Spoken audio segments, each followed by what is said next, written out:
ብቁና ንቁ አርጎ ስለፈጠራቸው ስሙን ለመቀደስና ክብሩን ለማውረስ ተፈጠሩ።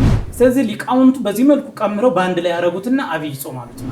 ሁለተኛው ታላላቅ ገቢረ ተአምራት የተሰሩበት መሆኑ ነው። ሰውን ለምን አፈቀሩ? ልዩ እሱን አስመስሎ የፈጠረው ልዩ ፍጡር ስለሆነ ብዙ መመራመር የማይችል ውስንነት ያለበት በመሆኑ ያችን ዕለት ያችን ሰዓት በሰዓት ይመጣ በሰዓት ይሆናል ብሎ የሚያውቃት የለም። ከባህር እስከ ባህር ከዳር እስከ ዳር ይገዛል። ኢትዮጵያውያን በፊቱ ይሰግዳሉ። ኢትዮጵያ እጆቿን ወደ እግዚአብሔር ትዘረጋለች ያልተባለ ምን አለ? መልካሞች ከሆንን እግዚአብሔር አምላክ ችግር የለበትም። በሰው ደም የሰከረች የሚላት ይችን ነው፣ ኢራቅን ነው ማለት ነው። በሰማዕታቱና በኢየሱስ ምስክሮች ደም፣ በክርስቶስ ምስክሮች ደም የሰከረች ምድር ሆናለች ኢትዮጵያ። የሰው ደም በከንቱ እየፈሰሰ ነው። ምንም ምሕረቱ የበዛ ታጋሽ ቸር አባት ቢሆንም እግዚአብሔር የተናገሩን አያስቀጥም። እቀጣለሁ ካለ ይቀጣል። በቃ አለቀ። እኛ የበቁ አባቶቻችን ሊያውቁት ይችላሉ የሚል አንድምታ ነበረው ነገሩን።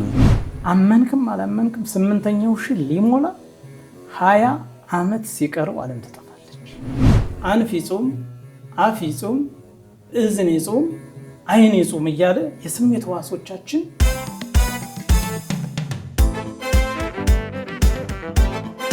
ጫወታ አዋቂ ወይ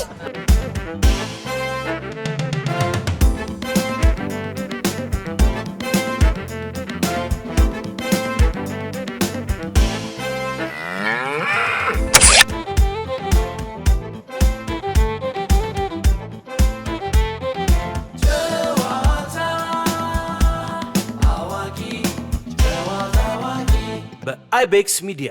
ሰላም ጤና ይስጥልኝ ውድ የአይቤክስ ሚዲያ ቤተሰቦች እንደምን አላችሁ? ዛሬ የአብይ ጾምን ምክንያት በማድረግ ለየት ያለ እንግዳን ያቀረብንላችሁ መላከ ምሕረት ሚስጥሩ ሰውሁነኝ ይባላሉ። እስቲ የበለጠውን እኔ ማዕረጋቸውንም እንዳላሳንስ ራሳቸውን በደንብ ያስተዋውቋቸዋል። እንኳን ደህና መጡ። እንኳን ደህና ቆያችሁ። ጥሪያችንን አክብረው የጨዋታ አዋቂ እንግዳ በመሆኑ በአይቤክስ ሚዲያ ስም ከልብ እናመሰግናለን። እኔም አክብራችሁ ስለጠራችሁኝ በእግዚአብሔር ስም አመሰግናለሁ። እስቲ እንደው መላከ ምሕረት ሚስጥሩ ሰውሁነኝ እስኪ ራስዎትን ያስተዋውቁ። መላከ ምሕረት ሚስጥሩ ሰውሁነኝ ይባላለሁ። የብሔረ ጽጌ ቅዱስ ገብርኤልና ቅዱስ ዑራኤል ቤተክርስቲያን ዋና አስተዳዳሪ ነኝ። እንግዲህ ወደዚህ ኃላፊነት በቅርቡ ነው የመጣሁት። ወደዚህ ከመምጣቴ በፊት የተለያዩ አድባራት ላይ በተለያዩ የስራ ዘርፎች ላይ ሰርቻለሁ።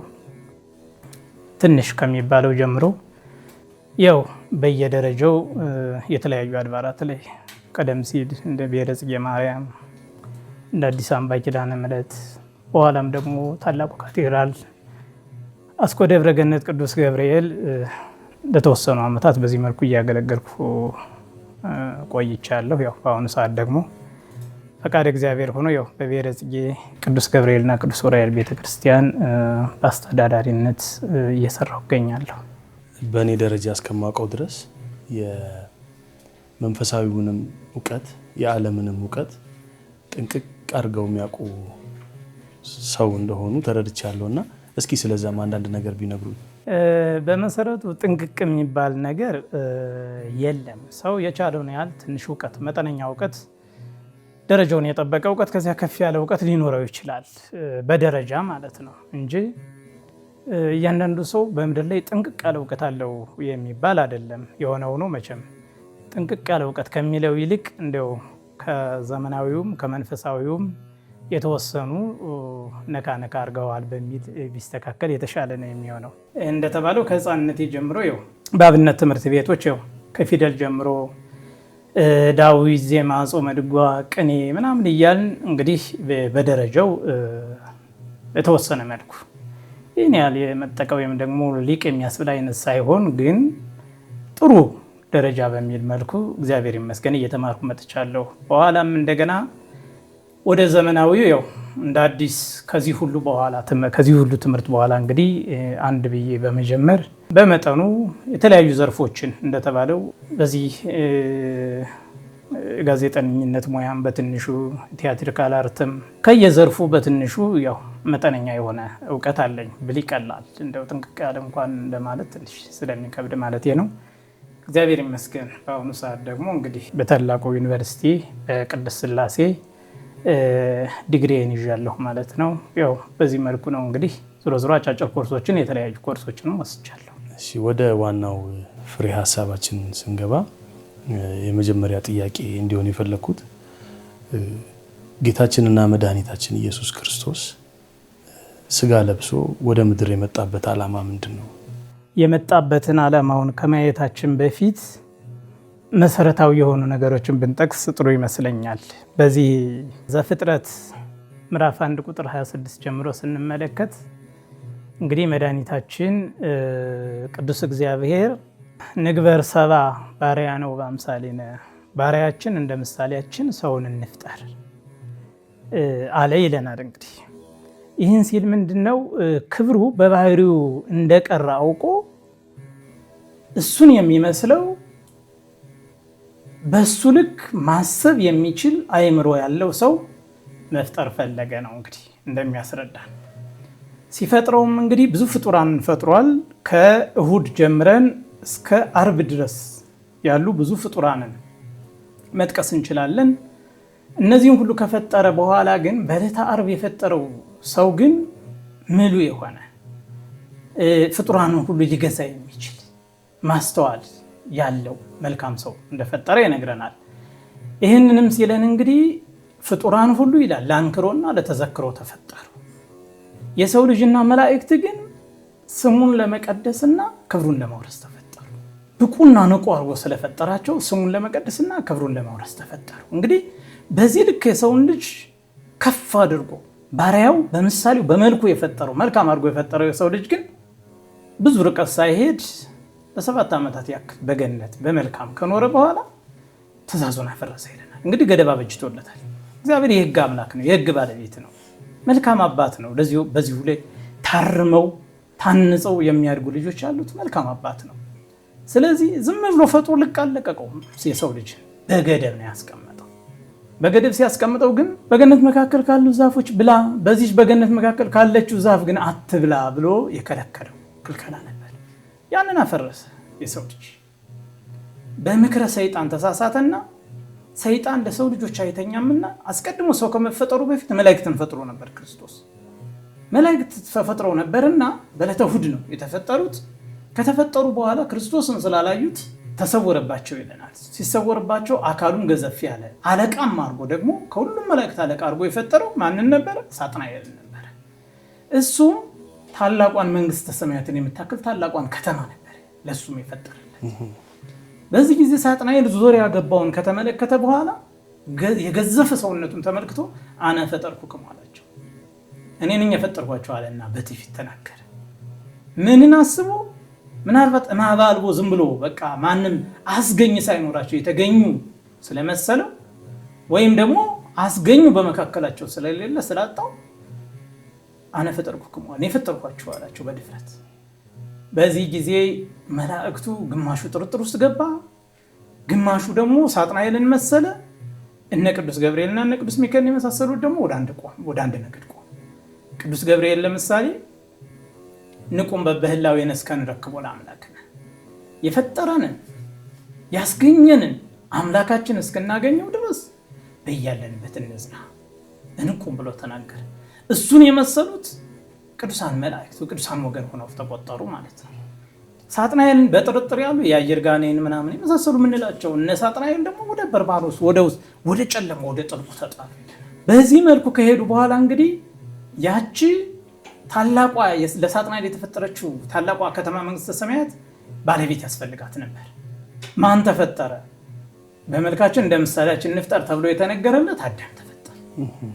አዳም ሲፈጠር እንግዲህ 1000 ዘመን ኖሮ ነግሶ በእግዚአብሔር ዘንድ በተሐድሶ በእግዚአብሔር ዘንድ በተሐድሶ ስንል ይህን የዘመኑን ተሐድሶ ማለት አይደለም። በእግዚአብሔር ታድሰው አዲስ ስጋን ለብሰው ወደ መንግስተ ሰማይ እንዲገቡ ነበር የእግዚአብሔር ዓላማው። እነሱ ግን ያ የተጣለ ሰይጣን በእባብ አደረና አሳታቸው። አትብሉ የተባሉትን ፍሬ ቀጥፎ አበላቸው። በዚህ መልኩ ጸጋ እግዚአብሔር ከነሱ ላይ ተገፈፈ። ራቁታቸው መሆናቸውን ማዩ ይለናል። በዚህም መሰረት እንግዲህ ከዚያ ተባረሩ ከገነት በደብረ ቅዱሳን ወራቸው ይላል። ካንተ የተነሳ ምድር የተረገመችውን ታላቁ ቀሌምንጦስ ዘሮም ደግሞ መጽሐፈ ቀሌምንጦስ ዘሮም ላይ እንደምናየው ደግሞ እያንዳንዷን ነገር ካባረረው በኋላ ይላል ሁሌ አዝነው ተክዘው ሲያለቅሱ ያያቸው ስለነበረ ክርስቶስ አባት የልጁን ሐዘንና ትካዜ ማየት እንደማይወድ ሁሉ የአዳምንና የሔዋንን ሐዘንና ለቅሶ በተመለከተ ጊዜ ጌታችን ኢየሱስ ክርስቶስ ሳያስገድዱት አንድ ቃል ገባላቸው።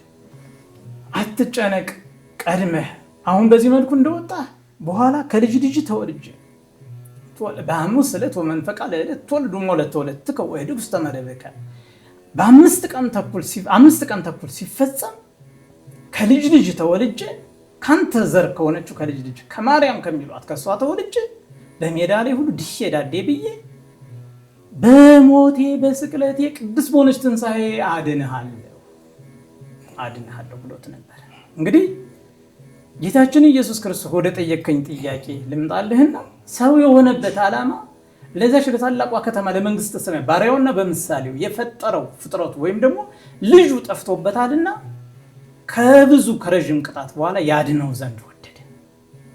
ቅዱስ ኤፍሬም ሶርያዊም ፈቀደ ጊዜ አግዞ ለአዳም ወይ አግባብ ዝትካት መንበሩ ወደ ቀደመ ክብሩ ይመልሰው ዘንድ ጌታ እግዚአብሔር ወደደ ሲል ይነግረናል። ስለዚህ እግዚአብሔር ልጁን ማዳን ነበረበትና ያን ለማድረግ ደግሞ የተዋረደውን ዝቅ ያለውን ስጋ እሱ መለኮት እሱ አምላክ ሲሆን ዝቅ ያለውን ስጋ በተለየ አካሉ መጣና በገባለት ቃል መሰረት ከድንግል ማርያም ንጹህ አድርጎ ለሰራት ለዚሁም ዝም ብሎ ስጋም አይደለም የተዋህደው። በነገራችን ላይ እኛ ከለበስነው ስጋ በንጽህና የሚበልጥ የተቀደሰውን ስጋ የድንግል ማርያምን ስጋ እስከ ስጋዋ ከነፍሷ ነፍስ ከስጋዋ ስጋ ነፍሱ የተዋህደው ማለት ነው።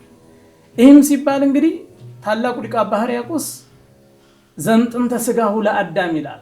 አዳም የመጀመሪያው ስጋ ያልበደለው እዛ ለ7 ዓመታት በንጽህና በቅድስና የኖረው ስጋው የዚያ ምሳሌ ወይም ደግሞ ከዚያ ንጹህ ስጋ ላይ ነው የሚለው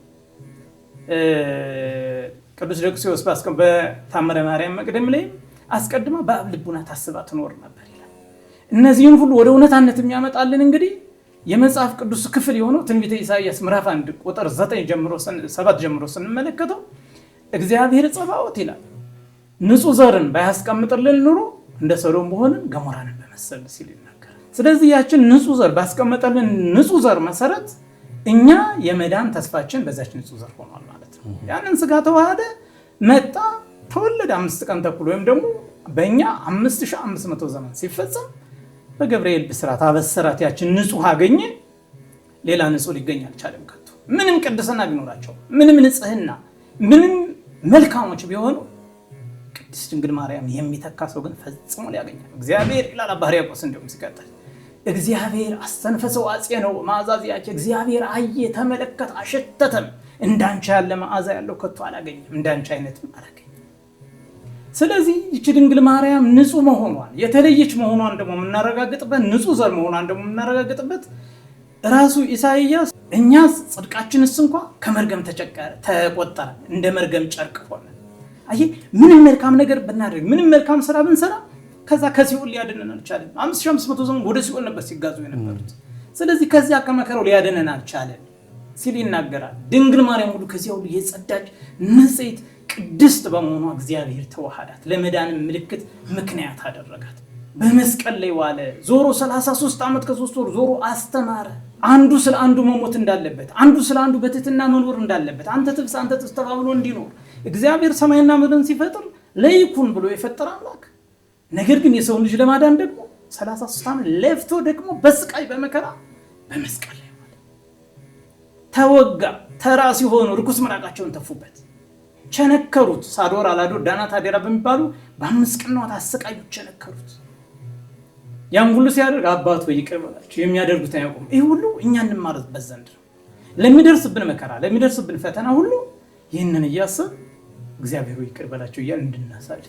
ለምን ቢባል በምድር ላይ የምናሳልፈው ጊዜ ሁሉ 70 እና 80 ከንቱ ስለሆነ ቀሪው ዘላለማዊ ህይወታችን የሚሆነው በእግዚአብሔር ዘንድ ነው። በሰማያት መልካም ሰርተናል በመንግስተ ሰማያት ያቺ ጥንተ ርስታችን ከሳጥናኤል ተነጥቃ ለአባታችን ለአዳም የተሰጣችው ያቺ መልካም ከተማ ስለሆነች እዚያ ለመግባት እንግዲህ በዚህ መልኩ ማለፍ ስላለብን ማለት ነው።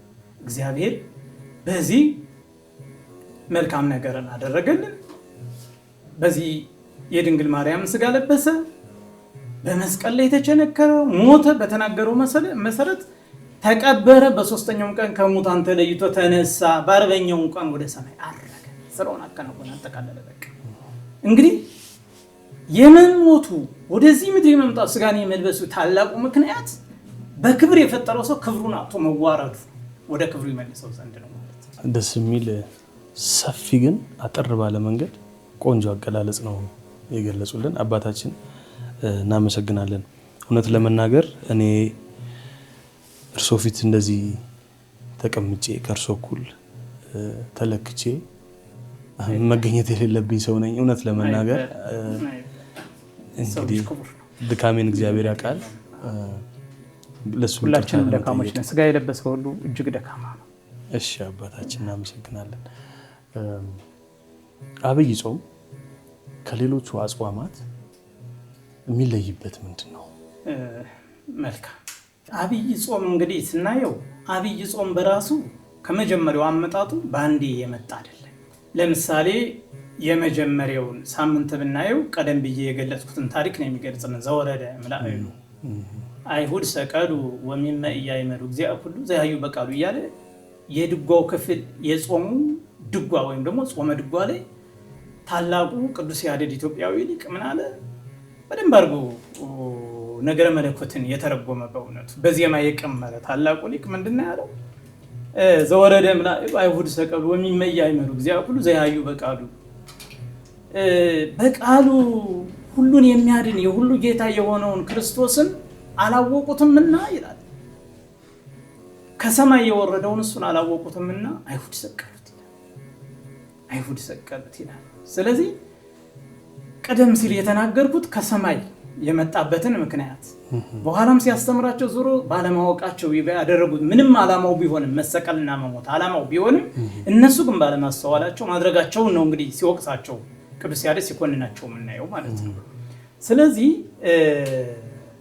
ያ የመውረዱ ከሰማየ ሰማያት ከዙፋኑ ላይ ወርዶ በጠባብ ደረት በአጭር ቁመት መወሰኑን የተገለጸበት የሚታሰብበት ነው። አንዱ የሰማይ ከሰማየ ሰማያት መውረድ 5500 ዘመን ሲፈጸም መውረዱን የምናስብበት ነው።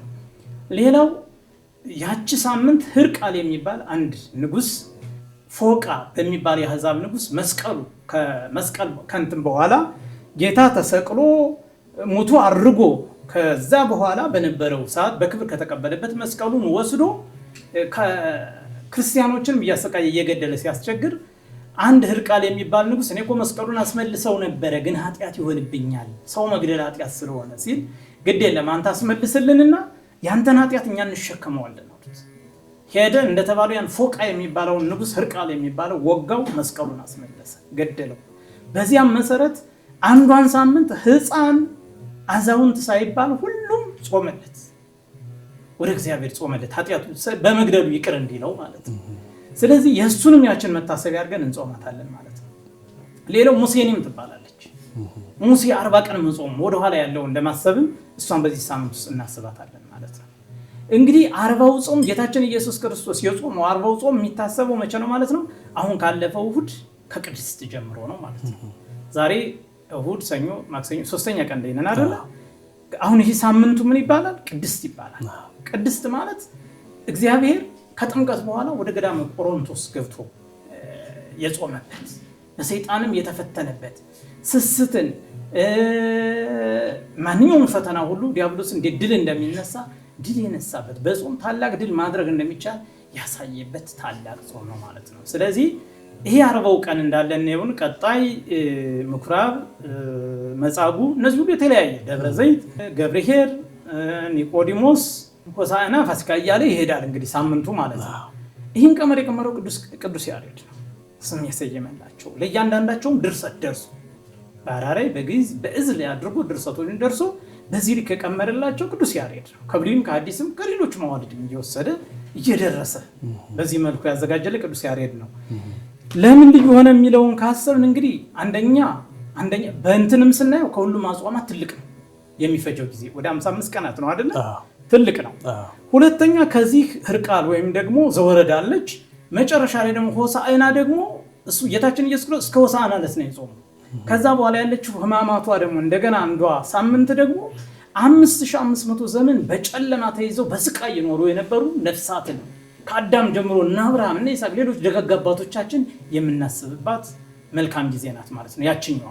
ስለዚህ ሊቃውንቱ በዚህ መልኩ ቀምረው በአንድ ላይ ያረጉትና አብይ ጾም አሉት ማለት ነው። እንግዲህ አብይ ያሰኘበት ምክንያት አንዱ የተለያዩ ጾሞች ወደ አንድ መጥተው ታላላቅ ገቢረ ተአምራትም የተሰሩባቸው ዕለታት ስለሆኑ ማለት ነው ስለሆኑ ነው ወደ አንድ መጥተው የተቀመሩበት ነው።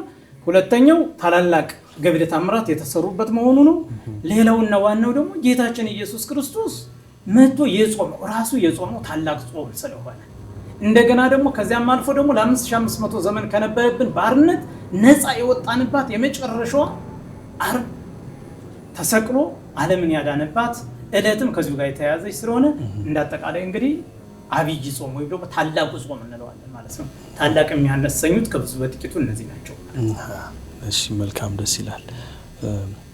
ሌላው ሕያው እግዚአብሔር ፈጣሪያችን አምላካችን የሰው ልጅ ለምንድን ነው በተለየ የወደደው? መልካም ጥያቄ ነው። እውነት ነው። ብዙ ፍጥራንን ፈጥሯል፣ መላእክትንም ፈጥሯል። ለሰው ልጅ ያለው አመለካከት ደግሞ የተለየ እንግዲህ ቀደም ሲልም ገልጫዋለሁ። ጌታችን ኢየሱስ ክርስቶስ ያን ሁሉ ጽዋዕት መከራ ከመጀመሪያው ጋር ጥያቄ ጋርም ተቀራራቢ ስለሆነ ተያያዥነትም ስላለው ነውና ያን ሁሉ ወደ ምድር መጥቶ ያደረገበት ምክንያት እንግዲህ ሰውን ስለወደደው ነው። ለምን ቢባል ባሪያው በምሳሌ የፈጠረው ፍጡር ስለሆነ መልካም አድርጎ ሰውን ሁሉ ውብ አድርጎ ሰራው አይደል የሚለው መልካም ፍጡር ስለሆነ ከፍጡራን ሁሉ አልቆ የፈጠረው ሰው ስለሆነ ስለዚህ ለምሳሌ አሁን ቅዱስ ሥጋውን ቄሶች በእጃቸው ይፈትቱታል፣ ይቆርሱታል። ያንን የተዘጋጀው የፈተቱትን የቀደሱበትን የተለወጠው ነው አማናዊ ሥጋ ስንዴ የነበረውን አማናዊ ሥጋ ያቀረቡትን ህብስ ወደ አማናዊ ሥጋ እንደሚለወጥ እርግጠኞች ነው። ያን አማናዊ ሥጋውን ፈትተው ለህዝብ ያቀብላሉ። መላእክት እንደማይነኩት ታውቃለህ። መላእክት በቀኙ የሚቆመው ቅዱስ ገብርኤል ወይም ቅዱስ ሚካኤል አይነኩትም። የማይገባው ሰው እንኳን ያንን ቁርባን የቆረበው ቢኖር ካፉ ውስጥ በጉጠት ነው አውጥተው ወስደው በበረሃ ላሉ መናንያን ይሰጧቸዋል፣ ያቀብሏቸዋል ይላሉ። ይህን ያለ ሰው ልጅ ትልቅ ክብር አለው ማለት ነው።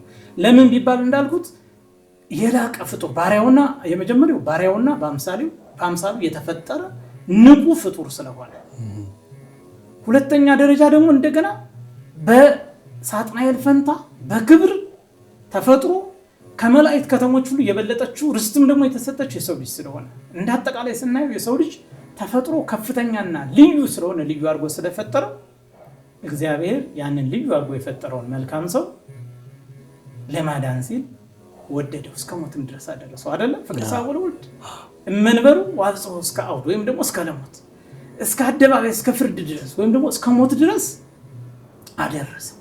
ምንድነው ያደረሰው? የሰው ፍቅር። ሰውን ለምን አፈቀረው? ልዩ እሱን አስመስሎ የፈጠረው ልዩ ፍጡር ስለሆነ፣ የተለየ ፍጡር ስለሆነ። ለዚህ ነው ወርዶ የኛን ሥጋ የማይገባው አምላክ ደካማውን ሥጋ የለበሰው። ለዚህ ነው ማለት ነው። ስለዚህ ሰውን የሚወድበት ምክንያት እነዚህ ዋነኞቹ ናቸው ማለት ነው። በዚህ መልኩ ነው ሰውን የወደደው፣ እስከ ሞትም የደረሰው በዚህ ልክ ነው። መልካም መምህር፣ አሁን ጊዜውን ስናየው በዮሐንስ ራእይ ላይ የተጻፉት ነገሮች ሁሉም ሳይሆን በአብዛኛው እየሆኑ እያየናቸው ነው እና ምናልባት አሁን ይሄ ጊዜ የምጥ መጀመሪያው ነው ወይስ የዘመኑ መባቻ ነው ብለን ማሰብ እንችላለን? መልካም ጥያቄ ነው። እንግዲህ ይህ ጥያቄ ምናልባት ግልጽ ያደርገዋል ብዬ የማስበውን አንድ ጥቅስ ብሰጥ ደስ ይለኛል። የማቴዎስ ወንጌል ምዕራፍ 24 ከቁጥር 1 ጀምሮ ስታነበው ለዛቲ ያችን ዕለት በአማርኛው ልበላ ያችን ዕለት ያችንም ሰዓት የሰማይ መላእክትም ቢሆኑ ልጅም ቢሆን ያለ አባት በቀር ያውቃት። የትኛዋን ቀን የትኛዋን ሰዓት? የምንጫውን ሰዓት። በነገራችን ይችን ጥቅስ መነሳቷ ጥሩ ነው። እንደው ብዙዎች ሲሳሳቱባት እናያለን። ይህ መላእክተ ሰማይ ወይ ወልድ ዘይን በላ አባይቲቱ የሰማይ መላእክትም ቢሆኑ ልጅም ቢሆን ያለ አባት በቀር ይላሉ እና ብዙዎች ሲሳሳቱ አብንና ወልድን በመነጣጠል ያለ አብ በስተቀር ወልድ ራሱ አያውቃትም ብለው የሚሳሳቱ ሰዎች አሉ። ያን ማለት አይደለም። ወይ ወልድ ማለት ልጅ ማለት ነው እኮ ሲጀመር። ወልድ ማለት ልጅ ማለት ነው። ወልድ ኢየሱስ ክርስቶስን ማለት ሳይሆን ወልድ አዳምን ነው። አዳምን ወይም ደግሞ እኛም የሰው ልጆችን ነው። ስለዚህ ወይ ወልድ ባይቲት ወይም ያላባት በቀር ልጅም ቢሆን የተባለው የሰው ልጅ ነው። የሰው ልጆችን ነው ወይም አዳም ከተባለ የሰው ልጆች ናቸው። ስለዚህ እነሱም ቢሆን አያውቋትም።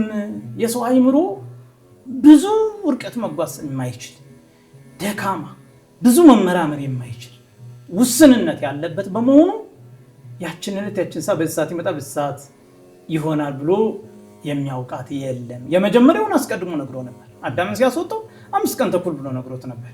ይችን ግን ማንም ያውቃት አይችልም። ስለዚህ ይሄ የሰው ልጆች ነገ ይመጣል፣ በሚቀጥለው ነው የሚመጣ፣ በዚያኛው ነው ልንለው አንችልም።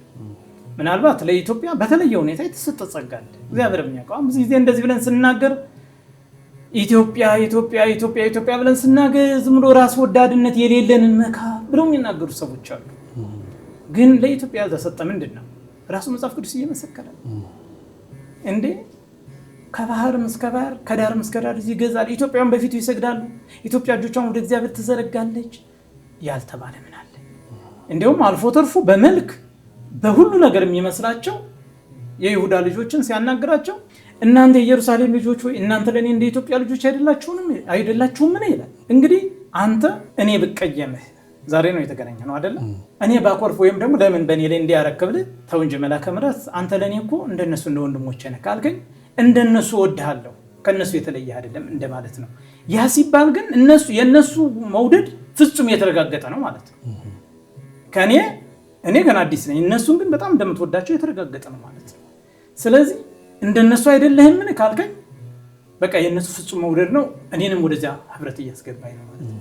ስለዚህ የተወለደባቸውን ያደገበትን የሚመስሉትን ተዋታ ኩርፉ እናንተ እኮ ለኔ እንደ ኢትዮጵያውያን ልጆች ናችሁ። ያ ማለት በኢትዮጵያውያን ልዩ ምሉ የሆነ የአባትነት ፍቅር ነበረው ማለት ነው። እንደ ኢትዮጵያ ዓለም አልታደለችም። እውነቱን እንነጋገር ከተባለ እግዚአብሔር የሚያዳላ አምላክ አይደለም። እግዚአብሔር የሚለይ አምላክ አይደለም። ግን ከዓለም በተለየ ደግሞ ኢትዮጵያ ለዓለም ያበረከተችው መዓት ብዙ ነገር እንዳለ ይልቁንም ደግሞ ለዓለም የተሰጡ ታላላቅ ነገሮች በኢትዮጵያ ጠባቂነት እንደ ታቦተ ጽዮን እነ መስቀሉ ሌሎችንም እኮ መጥቀስ ይቻላል። ዘመናዊ ማኔጅመንትን ሳይቀር ኢትዮጵያ ቀርጻ ያስረከበች ሀገር ናት። እግዚአብሔር ኢትዮጵያን ያሳነሰበት ሁኔታ የለም። ኢትዮጵያ ታላቅ ሀገር ናት። ስለዚህ በዚህ መሰረት ለኢትዮጵያውያን አባቶቻችን የሚገርም ጸጋ፣ የሚገርም ብቃት፣ ከአምላክ የሚደረጉ ነገሮችን የማወቅ ጸጋ ተሰጥቷቸዋል። ግን ለሁሉም አይነገርም። በእነሱ ዘንድ ታውቆ የሚቀመጥ ነገር ነው። ምናልባት አስፈላጊ ሲሆን ደግሞ በተዋረድ ንገሩ ብለው የሚልኩበት ሁኔታ አለ። ከሰው ተሰውረው ዘግተው ግንኙነታቸውን ከእግዚአብሔር ጋር አድርገው ሁሰት ውስጥ ያሉ በቅድስና ያሉ አባቶቻችን ብዙዎች ናቸው። እነሱ ያውቁታል የመምጫውን ሰዓት። በአሁኑ ሰዓት ግን ምናልባት እኔን ለጠየቀኝ እንድመልስልህ ከሆነ ምናልባት 8000 ነው አይደል ዘመናችን። ከ8000 መካከል 7000 ስንት ነው በአሁኑ ሰዓት? 7000 ኩሌታውን አልፈነዋል። ምናልባት በአሁኑ ሰዓት ሊቀረን የሚችለው 400 ከ390 አካባቢ ዓመት ቢቀረን ነው። ስለዚህ በዚህ መካከል ይቺ የቀረችን ያለቀች ናት። ሲጀመርም እኮ ያለቀች ናት። ይቺም እኮ ትንሽ ጊዜ ናት። ግን በዚህ መካከል የትኛው ነው ካልከኝ በዚህ ነው ልልህ አልችልም። የምናያቸው ምልክቶች ግን ከተጠቀሰው አንጻር ግን ናቸው ወይ ካልከኝ ማቴዎስ 24 ላይ የተቀመጠውን በሙሉ ብትመለከት አሁን እየተደረገ ያለው ነው። ዮሐንስ ራእይም ላይ ያሉ የተጠቀሱ ነገሮችን ብትመለከት እያየናቸው ያሉ ነገሮች ናቸው። ነገር ግን ሙሉ ለሙሉ አልቋል ተከናውኗል ልንል ግን አንችልም። መልካሞች ከሆንን እግዚአብሔር አምላክ ችግር የለበትም። በቃ በንስሐ የሚቀበል አባት ነው። ይቅር የሚል ነው። ዛሬም ይቅር ብለን ካልነው ይቅር ብሎ የሚቀበል አምላክ ነው። በእብሪታችን በትዕቢታችን አሁን ባለንበት ጉስቁልና ከመንፈሳዊ ሕይወት ወጥተን የዲያብሎስ ባሪያዎች ወደ መሆን እያደር ነገሩን እያባስ ነው ከሄድን ግን እግዚአብሔር ከዚህ በባሰ መቅሰፍትም ከዚህ በባሰ ቁጣም ይመጣናል። አትጠራጠሩ። ያደርገዋል። ሲያደርገውም አይተናል። አማሌቃውያን ሌሎችንም ፈጥሯቸዋል።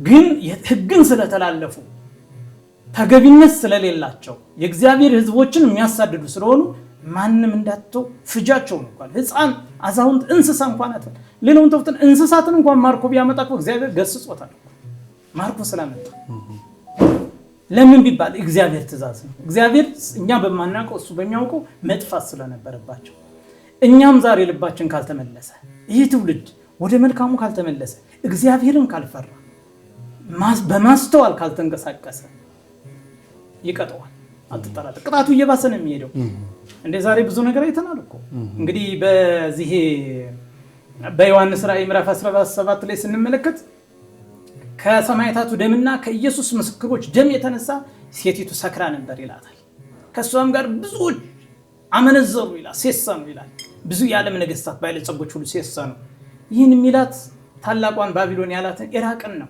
ዛሬ አሜሪካ ዓለምን እንደዚህ ረግጣ እንደምታሰግድ እንደምታስጨንቅ ይቺ ኢራቅ የዓለምን ህዝብ ናቡከደነጾር በለው ሌሎችም ነገስታታቸውን በታይ ዓለምን ያሰገዱ ዓለምን የረገጡ በሰው ደም የተጨማለቁ ደም የሚፈስባት ደም የሚጎርፍባት ምድር ነበረች እንግዲህ ጋለሞታይቱ ሴቲቱ በሰው ደም የሰከረች ሚላት ይችን ነው ኢራቅን ነው ማለት ነው የድሮዋ ባቢሎን ያሆኗ ኢራቅ ፋርስ ሚላት ኢራን ባቢሎን ፋርስ ባቢሎን ሚላቸው ኢራንና ኢራቅን በዚህ ልክ የነበሩ ናቸው ስለዚህ እነሱንም እግዚአብሔር ሲቀጣቸው ኑሯል ሲቀጣቸው ማይተናል ዛሬ እኛም ደግሞ ሌላው በሰማዕታቱና በኢየሱስ ምስክሮች ደም በክርስቶስ ምስክሮች ደም የሰከረች ምድር ሆናለች ኢትዮጵያ የሰው ደም በከንቱ እየፈሰሰ ነው ሰዎች እየሞቱ ነው ምንም ያውቁ ህፃናት እየተቀጠፉ ነው አዛውንቶች እየተዋረዱባት ነው ስለዚህ ትውልዱ ቆም ብሎ ካልተመለከተ እግዚአብሔርን ማሰብ ካልቻለ ወደ ምድር የመጣንበት ዓላማ ምንድነው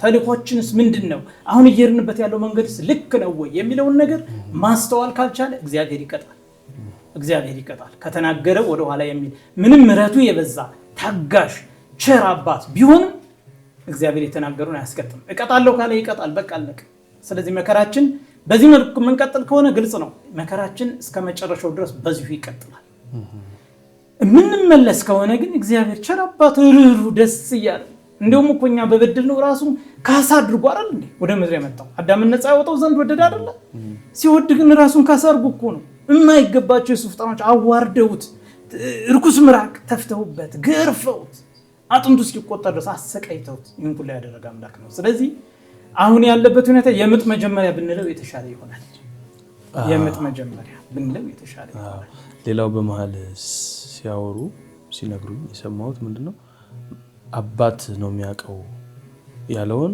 አመሳጠሩት አሁን ራሱ የሆነ እኔ እንደዛ ነው የተረዳሁት ከአባቶች ጋር ወልድ ኢየሱስ ክርስቶስን አይደለም ኢየሱስ ክርስቶስን ሳይሆን አባት ያለው አብ ወልድ መንፈስ ቅዱስ ሳይነጣጠሉ ቅዱስ እግዚአብሔር ነው ወልድንም ጨምሮ ማለት ነው ልጅ ወይም ደግሞ ወልድ የተባለው ግን አዳም ወይም እኛ የሰው ልጆች ነን ስለዚህ በዚህ መልኩ ነው ልክ ነው እና ብዙ ሰዎች በመሳሳት ባለማወቅ እንደ ስጋን ስለለበሰ እኮ እሱ እንደ ፍጡር ነው እንደውም ይሄን እንኳን አያውቅም ይላሉ አንዳንዶቹ ይሄ ትንሽ መጠየቅ ሀፍረት የሆነባቸው ለመረዳት ጠይቆ ሰዎችን ለመረዳት በጥልቀት አንብቦ ለመረዳት ሀፍረት የሆነባቸው ወይም ደግሞ ከግሎባላይዜሽን ወይም ከዚህ ከጥቅም ጋር ከገበያ ጋር የሚያገናኙ ሰዎች እያወቁም ሳያውቁም በዚህ መልኩ ይሳሳታሉ ሌላው ነገሩ አንድምታም ነበረው አንድምታው ምንድነው እኛ የበቁ አባቶቻችን ሊያውቁት ይችላሉ የሚል አንድምታ ነበረው ነገሩን እንደዚህ ገረፍ ተብሎ የታለፈ ቢመስልም ግን በትክክል በጣም አጽንኦት ሰጥቼ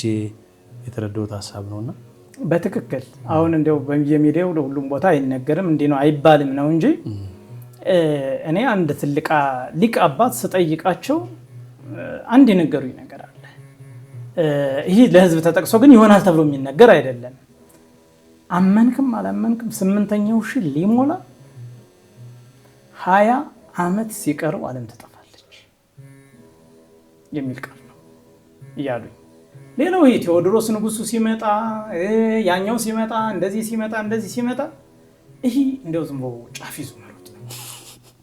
ይዞ መሮጥ ነው ንጉስ ቴዎድሮስ አይመጣም ማለት አይደለም ንጉስ ቴዎድሮስ ይመጣል ሊመጣ ይችላል የሚመጣው ግን አንተ በጠየቀኝ መልኩ ወጣቱም ህዝቡም ወደ አንድ መጥቶ አምላኩን እግዚአብሔርን ይቅር በለን ብሎ ንስሐ ገብቶ በአንድነት ሲያለቅስ ነገሮች ሁሉ ታሪክ ሆናሉ ይቀለበሳሉ ሲቀለበሱ ይህ ንጉስ ይመጣል ነው እኛ ግን የተሻልኩ ፍጡር እኔ ነኝ መልካም አድርጎ የሰራኝ እኔን ነው።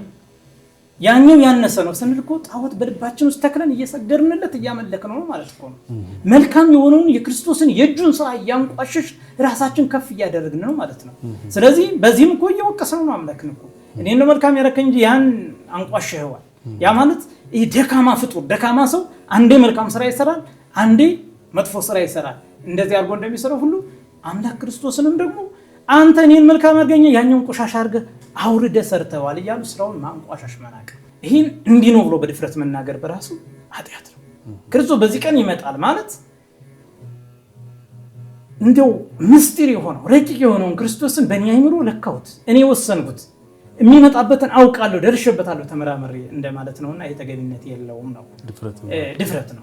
አንድ አባት ግን በእርግጠኝነት ለህዝብ የሚነገር አይደለም። ይሄ ግን የበቁ አባቶች ከእግዚአብሔር ጋር በጥበብ 24 ሰዓት በልመና በጸሎት ግን መቼ ትመጣለህ የሚለውን ነገር ግን 20 ዓመት ሲቀር የሚለውን ነግረውኛል አባቴ እና ሊሆን የሚችለው ያ ነው የሚል ይሄ እንግዲህ እንደ ወንድምነት ያጫወቱኝ እንጂ አሁንም እኔ 100% 20 ዓመት ሲቀረው ለሚመጣ እያልኩኝ አይደለም። ግን እንድትይዙልኝ የሚፈልገው ግን አባቶች ብቃት ስላላቸው ሊሆን ይችላል የሚለውን ነገር ውስጥ የተቀብሎታል። የተነገረኝ ታላቅ አባቴ ይሄን አሉኝ ብለው ሲነግሩኝ እኔም ታላቅ አባት ናቸው፣ እውነት ሊሆን ይችላል።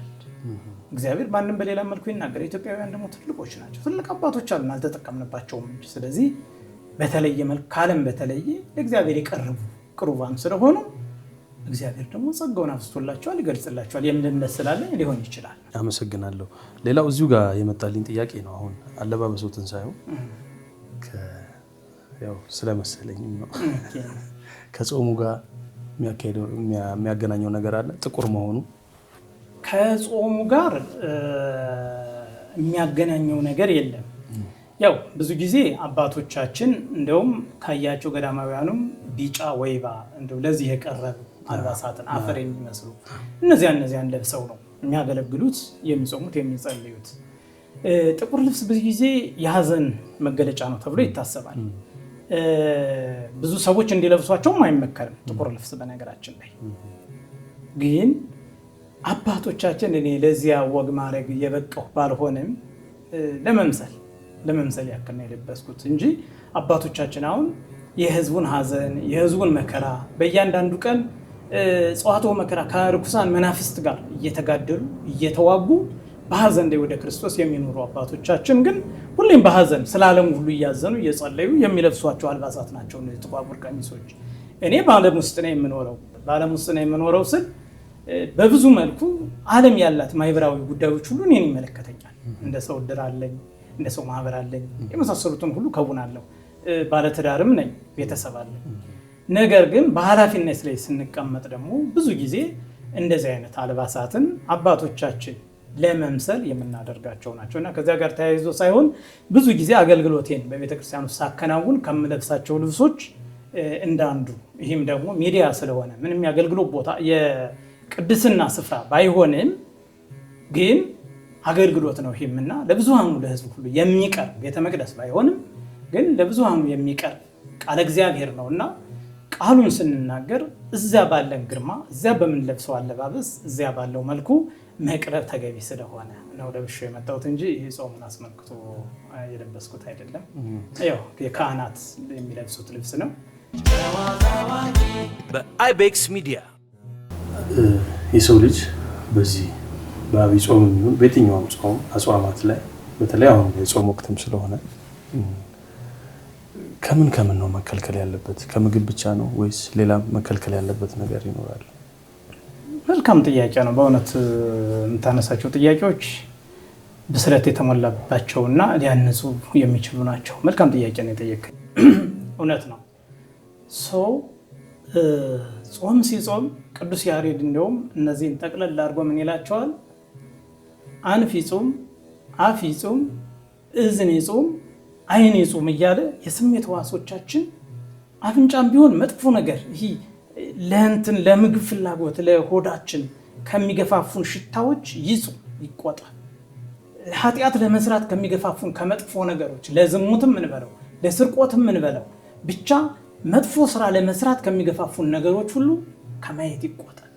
ጆሮም መጥፎ ነገሮችን ከመስማት ይቆጠራል። እንግዲህ እንደው እንዳብነት የጆሮን እንኳን ብንወስደው በቀላሉ በዚህ ሰዓት እየጾምክ ስትጾም ከአምላክ ጋር ፍጹም የምትገናኝበት ሰዓት ነው። ወደ አምላክ የምትቀርብበት ሰዓት ነው። ሰዋዊ ባህሪህን በሰዋዊ ባህሪ የሚመጡ መጥፎ ነገሮችን ንቀህ የምትተውበትን ነው።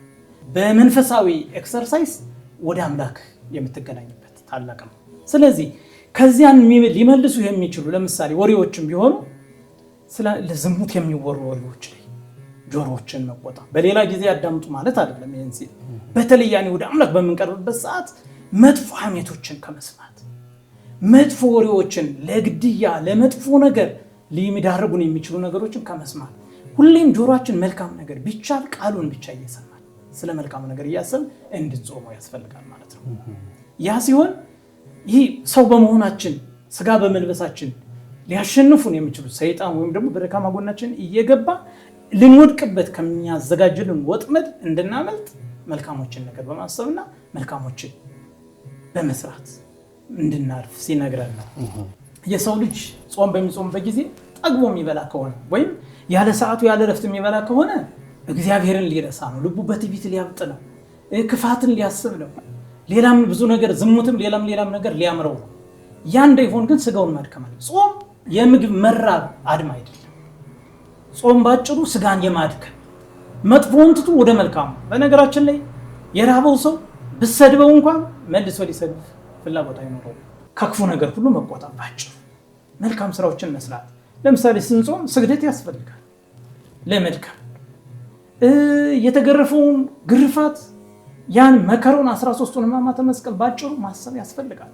ለኛ ብሎ ሳይገባው በመስቀል ላይ የተቀበለውን ጽዋቱ መከራ ማሰብ ያስፈልጋል።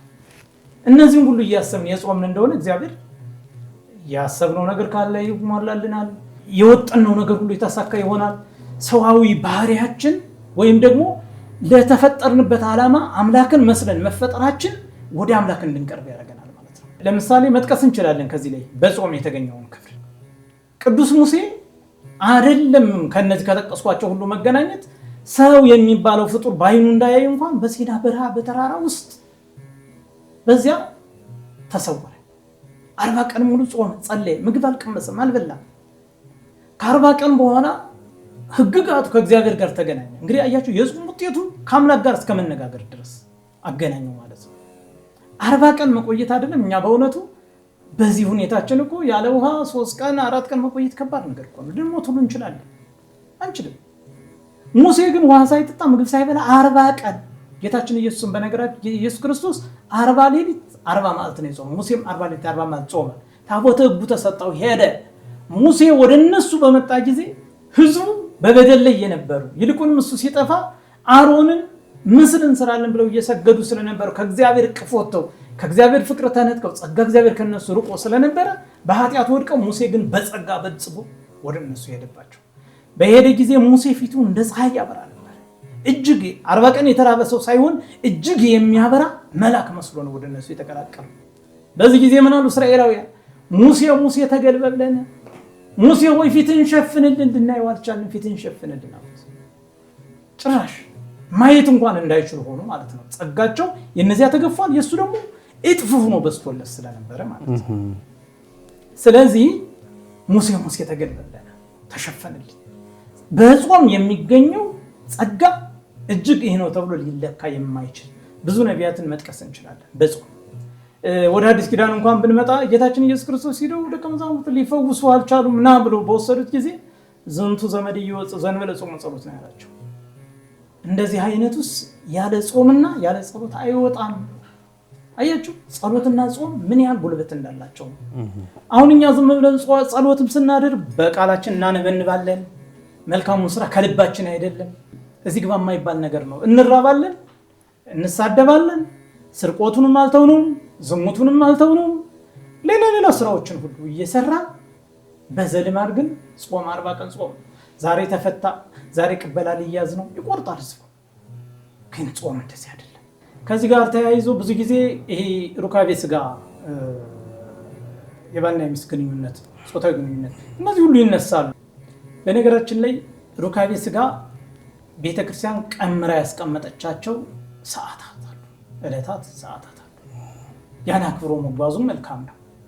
ነገር ግን ምክንያታዊ በሆነ ያለ ጸሎት ክፍለ ጊዜ ያለ ምክንያት አይከላከሉ። ለምሳሌ በዓለም እንደምናየው አሁን በተለይ ፈረንጆች አይነኬ ናቸው ነው የሚባለው። በእኛም በኢትዮጵያ አሁን የተለመደው ምንድነው? ዛሬ ደስተኛ አይደለሁም አትንከኝ፣ ፈቃደኛ አይደለሁም አትንከኝ። ሴቶቹ ወንዶችም ዛሬ ደክሞኛል አትንከኝ። እንደዚህ አይነት ነገሮች አሉ፣ ብዙ እንሰማለን። በተለይ እኛ ቄሶች እንደመሆናችን ብዙ ጊዜ ሴቶችም መጥተው አቤቱታ የሚነግሩን ለኛው ነው። ወንዶቹም ሚስቴ በዚህ በኩል እየታዘዘችኝ አይደለም፣ አቤቱታ ወደኛ ነው የሚመጣው። ብዙ ጊዜ የሚገጥሙን ነገሮች ናቸው። ነገር ግን ወንድም ሴትም የመከላከል መብት አልተሰጣቸው። እንዲሁም ጌታችን ኢየሱስ ክርስቶስ እኮ ተናግሮታል በደንብ አይከላከሉ። በቃ ሴት በራሷ ታዝ ዘንድ አትችልም፣ ስልጣኑ የባሏ ነውና። ባል በራሱ ያዝ ዘንድ አይችልም፣ ስልጣን የሚስቱ ነውና። ለምንድነው ይሄ የተባለው? ይህንን ወደ አንድ ስናመጥ እሱም አይችልም ተብሏል፣ እሷም አትችልም ተብላለች። ተመካክረው ያድርጉት፣ ተመካክረው። ይልቁንም ክርስቶስ ለቤተክርስቲያን ራሷ እንደሆነ ባልም ለሚስቱ ራሷ ነውና ታክብረው ትታዘዘው። ይህ ተነግሯል። ስለዚህ ጾም ሰዓት እንደዚህ አይነት ነገሮች ይባላል። ቢሆን ሱባኤ ገብቶ ምንም አይነት ሩካቤ ስጋ ሳይኖር ለጸሎትም ለምንም ቢደረግ የበለጠ መልካም። ነገር ግን ወይ እሷ ፈልጋ ወይ እሱ ፈልጎ አይሆንም ብሎ መከልከል ግን ተገቢነት አይደለም፣ ክብር አይሆንም። አይሆንም አይቻል ብሎ መከልከል ተገቢነት የለውም። ለምን ቢባል በዚህ ምክንያት ስለከለከላት ሰይጣን በሷ ያድርና ሌላ ወንድ እንድትመኝ ሊያደርጋት ይችላል። ወይም ደግሞ እሷ ስለከለከለችው በሱ ላይ ሰይጣን ያድርና ሌላ ሴት እንዲመኝ ሊያደርገው ይችላል። ስለዚህ አጋንንትን ከማሸነፍ አንጻር ወይም ደግሞ ያን የመጣባቸውን እንግዳቸውን ከማሸነፍ አንጻር ግን በጾም ጊዜ ሩካቤ ስጋ ስላደረጉ ከቅድስናቸው ወርደዋል ልንላቸው አንችልም። ለምን ቢባል ጋብቻ ራሱ ቅዱስ ስለሆነ እግዚአብሔር የቀደሰው ቅዱስ ስለሆነ ያን በማድረጋቸው ረከሱ ልንላቸው አንችልም። ተመካክረው ግን ቀናትን ወስነው ለቤተ ክርስቲያን የሚገባባቸው የተቀደሱ ቀናቶች አሉ። አጽዋማቱም እስኪያልቅ የሚያስችላቸው ከሆነ ጠንክረው የሁለቱም ሐሳብ ከሆነ ተመካክረው ቢያደርጉ ይሄማ የሚገርም ክብር ጸጋ የሚገርም ያሰጣል።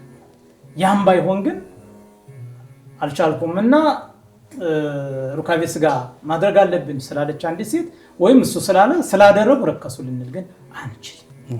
ከዚህ ውጭ ያለውን ሩካቤ ስጋ በማድረጋቸው ወደ ቤተክርስቲያን ያላቸው አቀራረብ ምን ይመስላል የሚለው ቤተክርስቲያን የደነገገችው ሕግ አላት፣ ስርዓት አላት፣ የተመጠነ ቦታ አለ። በዚያ ቦታ ርቀት ጠብቀው ማንኛውም ክርስቲያን ሊያገኘው የሚገባውን አገልግሎት ሁሉ ያገኛሉ። ጸበል መጠጣት ይችላሉ፣ መቁረብ ባይችሉ ጸበል መጠጣት ይችላሉ፣ ታምሯን መስማት ይችላሉ፣ ወንጌል መማር ይችላሉ። ከሚገኘው ከቤተክርስቲያን ህብረት መካከል በረከት ሁሉ የመሳተፍ መብት አላቸው፣ ርቀታቸውን ጠብቀው ማለት ነው።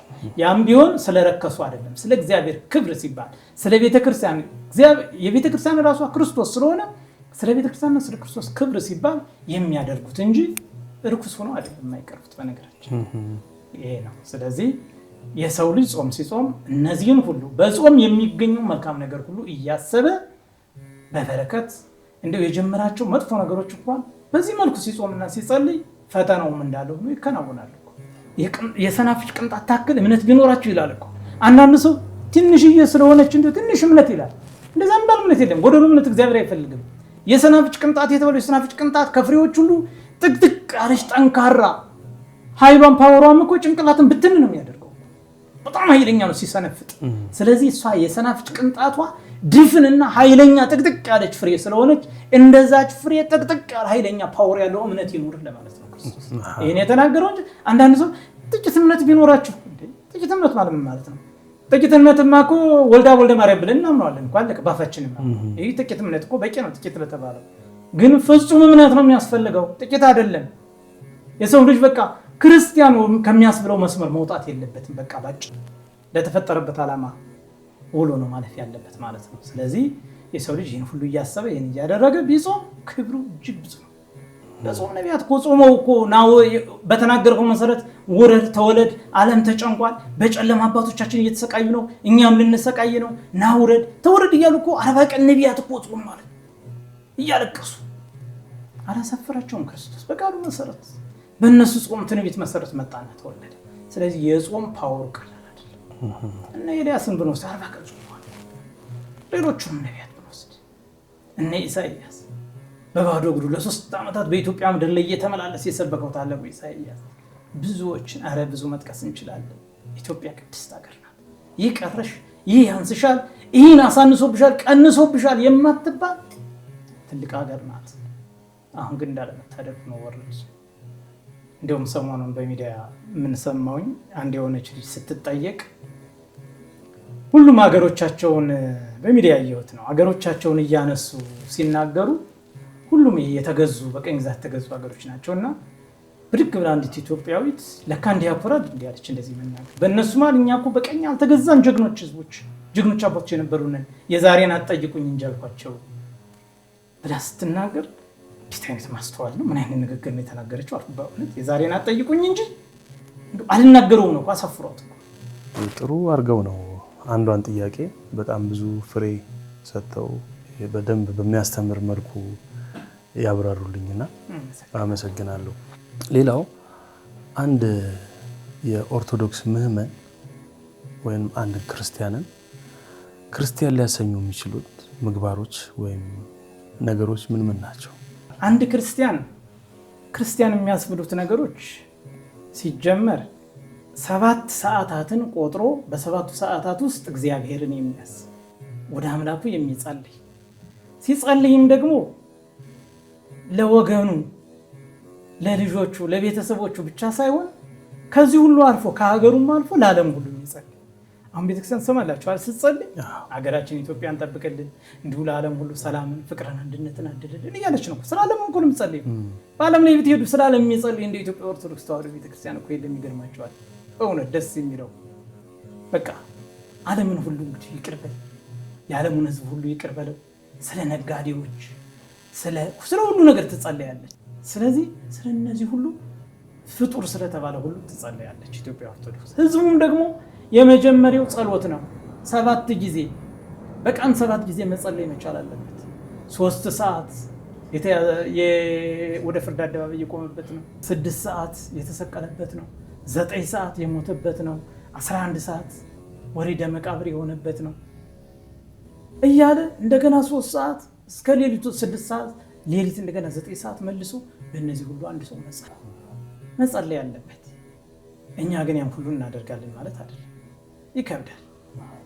ግን ቢያንስ ከመቅረት ደግሞ የተሻለ ነውና አብዛኞቹ አሁን በእኛ በቤተ ክህነት በየቀኑ ጸሎቶች የሌሊት ዘንዋን ሁሉ ይላል። ዘነግ አለ፣ ዘሰርክ አለ፣ ዘተሳቱ ሰዓት አለ፣ ዘሰደስቱ ሰዓት ይላል።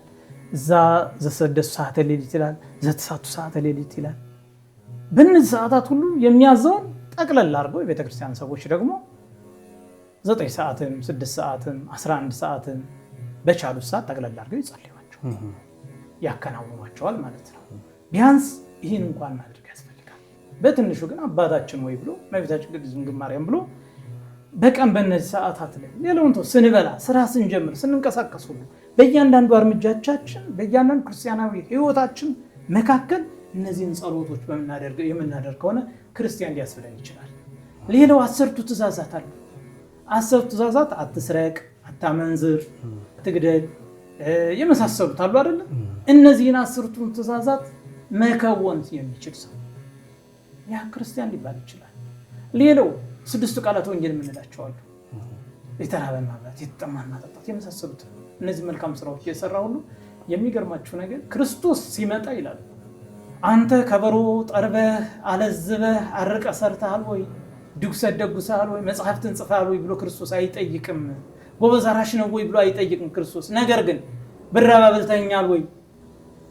ያበለው ከሆነ ብራብ አብልተኸኛል የሚጸድቅ ከሆነ የመንግስተ ሰማያት ዋጋ ከሆነ ብራብ አብልተኸኛል፣ በጠማተኛል የሚሉ መልካም 6ቱን ጥያቄዎች ይጠይቀዋል። ለሲኦል የታዘዙትን ደግሞ በክፋት በርኩሰት የኖሩትን ደግሞ ብራብ አላበላችሁም በጠማጠጣችሁም ይላቸዋል። እነዚህ ነው ይጠይቃል እንግዲህ ቅዱስ መጽሐፍ በመንግስቱ ሲመጣ በዳግም ምጽአቱ ማለት ነው።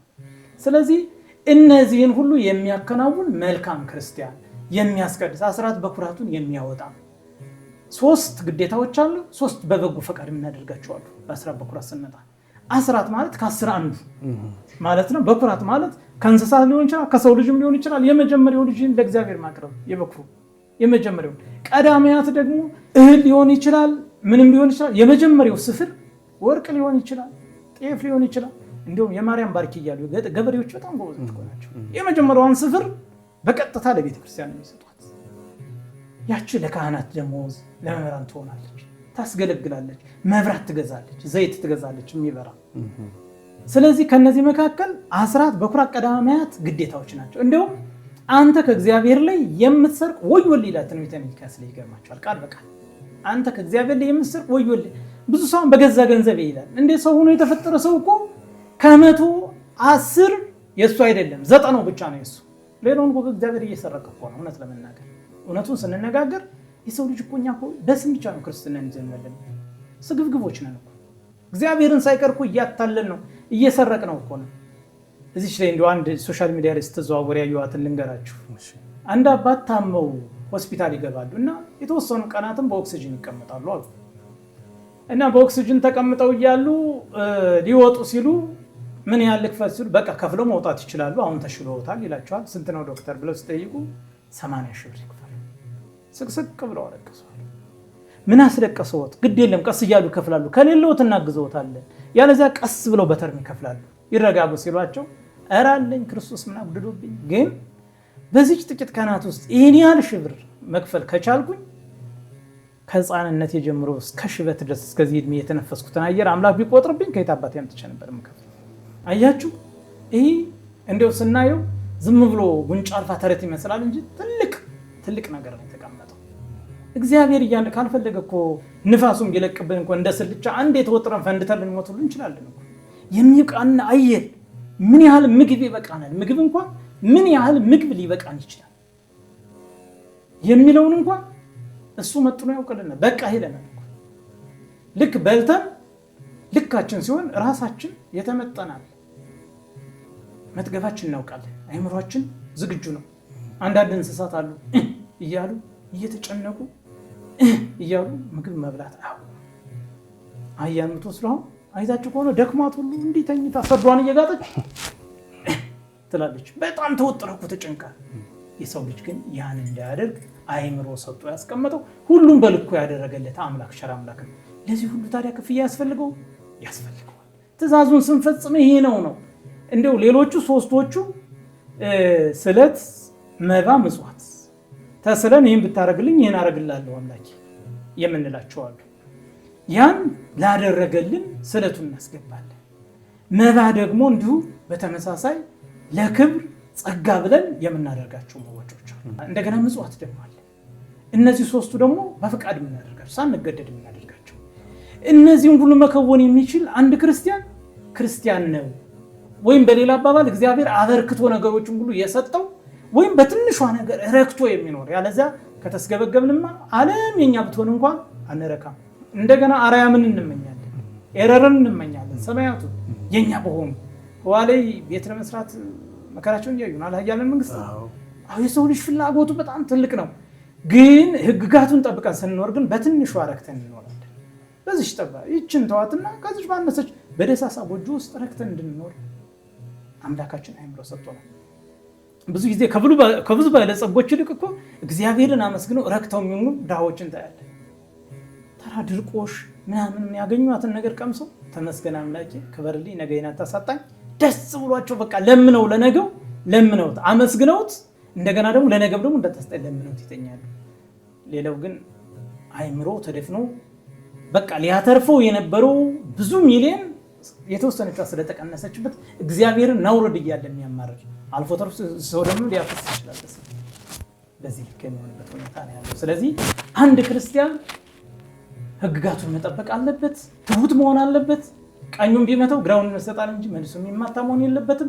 እነዚህን ሁሉ ያሟላ መልካም የሚጾም፣ የሚጸልይ፣ የሚሰግድ፣ የሚመጸውት ግዴታውን አስራቱን በኩራቱን የሚያወጣ ያ ከሆነ አንድ ጥሩ ክርስቲያን ነው ልንለው እንችላለን። እንዲሁ ከተነሳ ይቀር እውነት ለመናገር አንዳንዴ ካህናት እኮ እኛን ህዝቡ በብዙ ያማራል፣ እኛም ፈርነቀናል። ሐሜቱ እየበዛ መጣና ያላየነውን አንግል እንድንመለከት እንድንወሰልት አድርጎናል። እውነት ለመናገር ሌቦች ለራሳቸው ሊበሉት፣ ለራሳቸው እንዲያደርጉት፣ እኛ ደግሞ ወይም ደግሞ እኔን መሰሎች ደግሞ ምን ያሰቡ እንደዚህ ማለ እንዴ እዳ ከምጨናነቅ እለምነዋለሁ አምላኬን እንደው ይችን እንደው ወሰድ አድርግና የተሻለ ኑሮ ነው እሱ ወደሚለው ቀስ በቀስ ወደ ምን ተመጣ ማለት አትስረቅ የሚለው አንዱ ዋናው ትእዛዝ ሻር ነው ማለት ነው።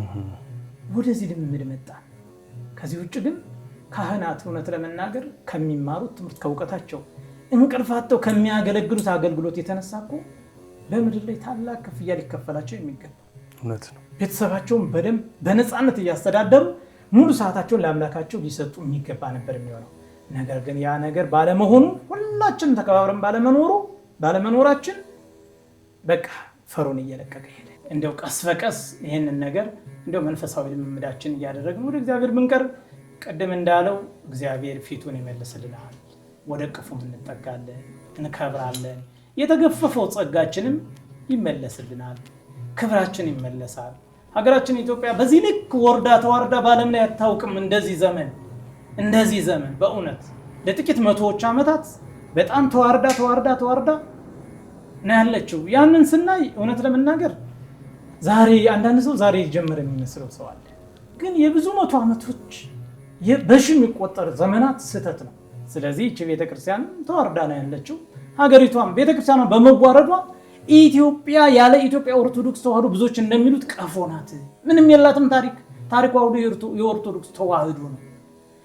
ያ ሲመለስ ኢትዮጵያና ኢትዮጵያ ኦርቶዶክስ ሲገናኙ በአግባቡ አባቶችም የአባትነት ቦታቸውን ሲይዙ ህዝብም እንደ ልጅነቱ ታዛዥነቱን ሲጀምር ስርዓትና ህግ በተመላት በያለው እግዚአብሔር በረድኤት በፍቅር በሰላም በሁሉ ነገር ይጎበኘናል። ስለዚህ አንድ ክርስቲያን ሊያስብሉት የሚችሉ ነገሮች አንዱ እነዚህ ናቸው። ትህትና፣ ፍቅር፣ ሰላም። ከዚህ በተረፈ ግዴታ ነው። በአይቤክስ ሚዲያ አንድ ግጥም ቢገጥሙልኝ ገጣሚ ነው ተብያለሁና እውነት ለመናገር አልተዘጋጀውም። ግን ቤታችሁን ሳይ ከግራና ከቀኝ ደስ ስላለኝ አንድ የአባቶች ቀን የተዛለችኝና እሷን ብልላችሁ ደስ ይለኛል። ሚ ይስየኒ ለገብረ ሕይወት ቤቱ ሚ ይስየኒ ለገብረ ሕይወት ቤቱ አንበሳ ወነምር አምጣነ ተስዕሉ ቦቱ። ምን ማለት ነው? ይህ የገብረ ሕይወት ቤቱ እንዴት ያምራል! ምንኛ ያምራል! በውስጡ አንበሳና ነምር ተስለውበታልና ይላል። ምን ለማለት ነው? እንግዲህ ገብረ ሕይወት ማለት አቡነ ገብረ መንፈስ ቅዱስ ናቸው። አንበሳና ነብር የእግራቸውን ትቢያ እየላሱ እየሰገዱላቸው በዘመናቸው ሁሉ አብሯቸው የኖሩ አባት ናቸው። ያንን ለማለት ነው። እኔና አንተን የወለደች ማይጸነ መልካም እናታችን በዘር በቀለም ሳትለያይ በእኩልነት ያሳደገችን ከደሟ ሳይቀር ጠጥተህ ልብ አድርገህ ወተቷን ግቷ ተሟጦ ብታጣበት ቆርጠ በላውን ጥቷን። ወዳጅ ባክህ ቅርብህ ይጽንፈኝነት እብሪቱ ሞራል ላይ ማነጣጠሩ አልሞ መምታት መጉዳቱ ቀለም ያዋሃደውን ደሜን ከደምህ ለየህና የኬፋን አልከኝን እናንተ ያጵሎስ ሆንክና ይላል። ትንሽ ትውልዱ አሁን ሶሻል ሚዲያ ላይ ነው ተጥሎ ያለው።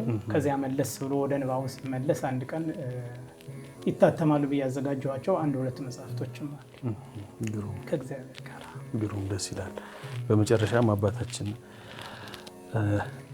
አክብረውኝ እንግዳ የሆነው ስለመጡ በጓደኞቼ ስምና በአይቤክስ ሚዲያ ቤተሰቦች ስም ከልብ አመሰግናለሁ። በመጨረሻም ምርቃት ነገር አድርገውልን ቢመርቁን እግዚአብሔር ደግሞ በዚህ እንዲባርካላችሁ ጸጋውን በረከቱን ረድኤቱን እንደሚያትረፈርፍላችሁ ምንም ጥያቄ የለኝም። እግዚአብሔር በዚህ ልክ አድርጎ አምልቶ አስፍቶ አትረፍርፎ እንዲሰጣችሁ ቅዱስ ፈቃዱ ይሁንልን። እግዚአብሔር ይስጣችሁ። በዚህ ጅምራችሁ ደግሞ የተሻለ ስራዎችን የተሻሉ ከኔ ከጎልዳፋው ከተብታባው የተሻሉ ታላላቅ ምሁራን ታላላቅ አባቶችን እየጋበዛችሁ ደግሞ ትውልዱን በሚዲያችሁ የምታስተምሩ ስጋዊ ጥቅማቸውን እየተጠቀማችሁ በነፍሱ ደግሞ ትውልዱ የሚድንበትን መንገድ የተሻለ ስራ እንድትሰሩ አምላካችን ቅዱስ ፈቃዱ ይሁንልን። ወስብሐት ለእግዚአብሔር ወለወላዲቱ ድንግል ወለመስቀሉ ክቡር። ይቆየን። እግዚአብሔር ይባርካችሁ። አይገባም። ኧረ ነውር ነው። አይገባም። በአይቤክስ ሚዲያ። እሺ አባታችን አክብረውን ስለመጡ ውድ ጊዜዎትን ሰውተው ከኛ ጋር ስላለፉ ከልብ እናመሰግናለን። እንግዲህ ስለሌላው ነገር ደግሞ እግዚአብሔር እንዳሉት የፈቀደ ጊዜ በደንብ ፈቃዱ ከሆነ እግዚአብሔር ጥሩ ጊዜ እናሳልፋለን ብዬ አስባለሁ። ለዛሬው ግን ከልብ እናመሰግናለን። እኔም አመሰግናለሁ። ውድ ተመልካቾቻችን ዛሬ የነበረን የዐቢይ ጾም ልዩ ፕሮግራም በዚሁ ተጠናቋል። በሚቀጥለው ፕሮግራም እስከምንገናኝ መልካም ጊዜ። በአይቤክስ ሚዲያ